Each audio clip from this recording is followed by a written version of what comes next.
Andrew Quilty, welcome to the program. Thank you for having me, Sarah.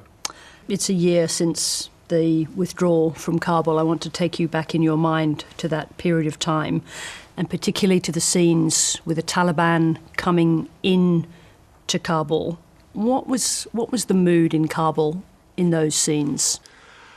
The mood shifted several times during that day. In the morning, there was a lot of trepidation. The Taliban were reportedly on the outskirts of Kabul, poised at the gates. A friend and I got on my motorcycle to go and see what was happening. Within another couple of hundred metres, we saw this a Humvee that used to belong to the Afghan police, donated by the Americans, that was fully laden with Taliban fighters, holding rocket-propelled grenades, waving flags, and waving to these crowds that had gathered around them, kind of cheering them on. You'd been in Afghanistan for some time by then. Did you expect that you would see Taliban inside the city? It was very surreal. I think for all the years I'd been in Afghanistan, the Taliban had been like ghosts. They were everywhere and nowhere. You never knew if you were looking at a Talib. They didn't wear uniforms. They didn't have name tags. And this was part of the way they were able to ultimately win the war, by blending in with the community and waging this very successful guerrilla war.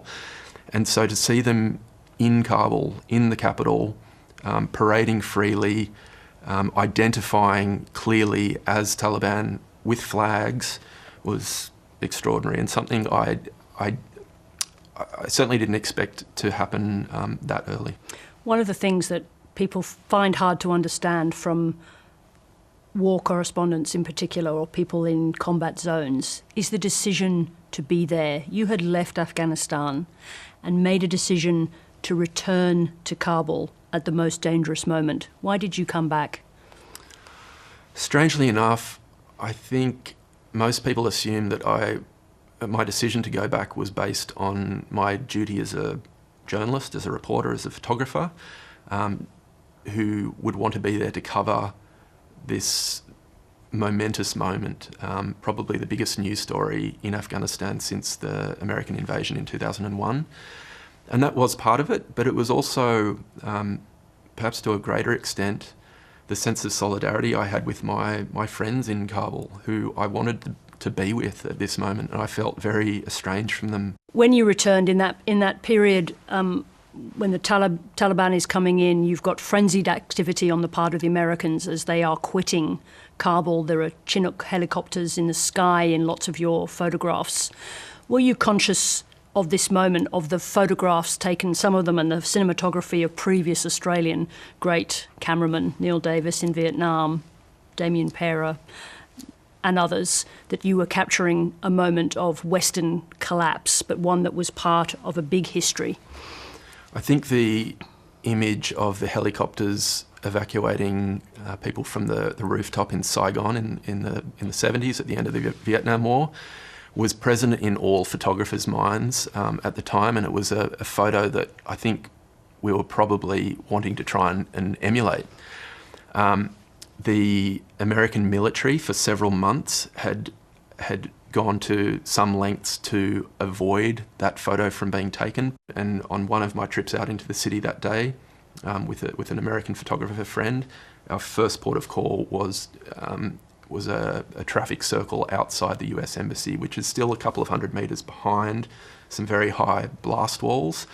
But this was the place in the city which was representative as much as anywhere of the American presence. You described the adrenaline and the smell and the sounds around the airport. Tell me about that.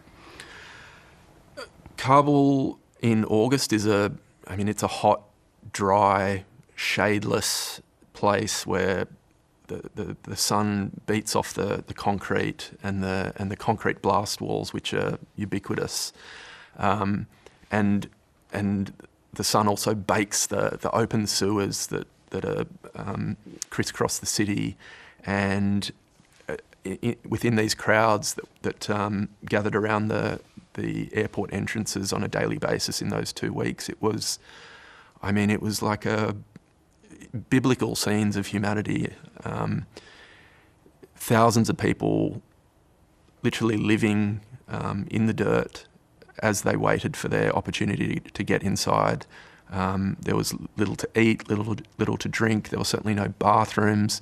It was squalid, and it was horrific, and that the fear was really palpable. You took an extraordinary image after the terrorist attack at the airport in one of the hospitals, a little bit reminiscent of previous photographs you've taken in medical emergencies. What is it about that image that you think it's important for people to see? Why take that photograph? Look, again, I think in the moment, you're not thinking so much about why. It becomes about instinct. An event of some significance during a period of great significance happens, and you want to get as close as you can to that event or the peripheral events around it. That afternoon, it wasn't clear where this bombing had taken place. So without that information, instinct over several years working there tells me, okay, well, you don't know where the bombing took place, but you know that if it was a significant bombing of a significant size, that people will start turning up to hospitals.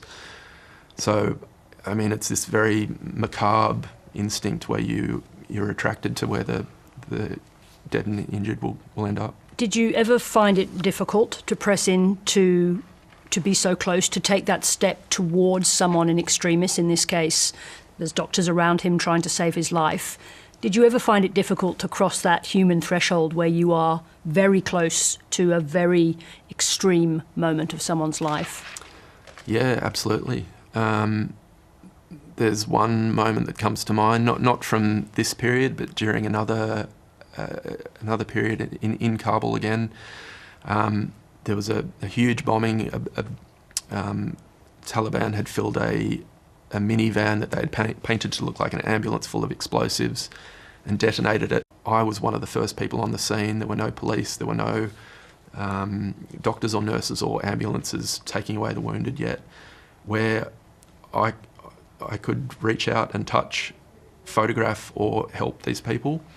And it was exactly that, actually, as you described, that the proximity that for me was the difference between being able to lift my camera to my eye and press the shutter and helping them. I couldn't, there was a point beyond which I could not, in good conscience, come any closer and take a photograph.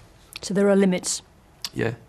The world is capable of moving on from even the most extraordinary events, but when you look at all of the people that you photographed here, can you leave them behind?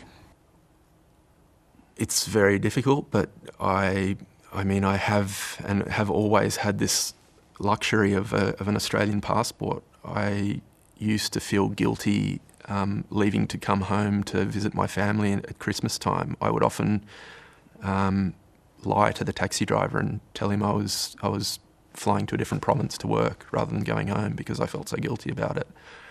Now, more than ever, that is the case, and it also happens that